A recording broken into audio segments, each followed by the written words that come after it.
Hi, I'm Carl from the Internet of Bugs channel.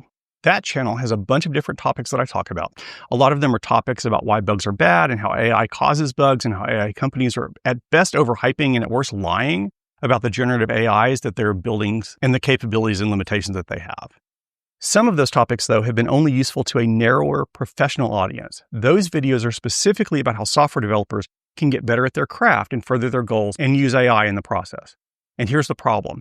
The message about AI companies overhyping their products isn't getting out as far as it needs to.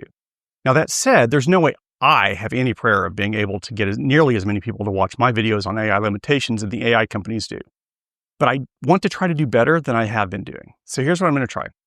I'm spinning off the more developer-focused videos, like the how to make your own software as a service videos in the series, into a different channel. This channel, in fact. This channel is called Spec Again, and it's going to be all about software development and software careers in the new world of AI.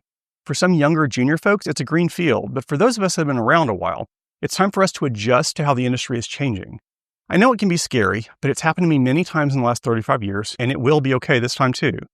But we need to rethink how we approach problems, what AI is useful for and what it isn't, what we should spend our time learning and knowing, and what we can forget and leave to the LLMs to do for us.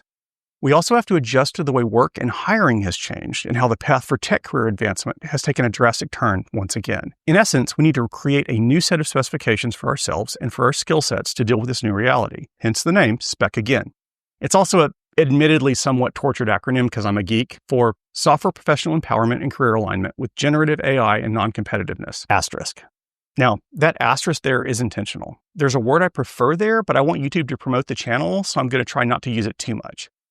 The word I think fits better was actually coined by Cory Doctorow in 2023 to describe how big tech has gone from making people's lives better to just trying to suck as much money out of people as it can. It was the word of the year for some dictionaries in 2023, and that word is called inshitification. And yes, it technically starts with the letter E, but given that the first syllable sounds like N, it's a good enough fit for that acronym as far as I'm concerned.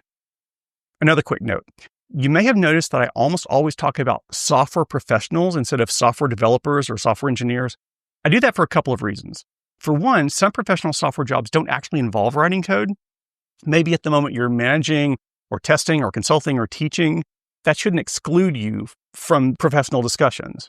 The other reason is that defining yourself as a software developer implies that writing code is your hammer, and any problem that comes along is going to get treated like a nail. Some problems are better solved by not coding, by integrating with an existing established platform instead of writing it yourself from scratch, for instance. I've run into some folks in my career that have just had trouble understanding. They think of themselves as software developers. And when a problem shows up, they just insist on trying to write code for it, even when that's not the thing that makes the most sense to do. Anyway, I expect that if you're watching this, the need to realign your career goals and skills with the new world that includes generative AI is pretty obvious, but that last bit might not be.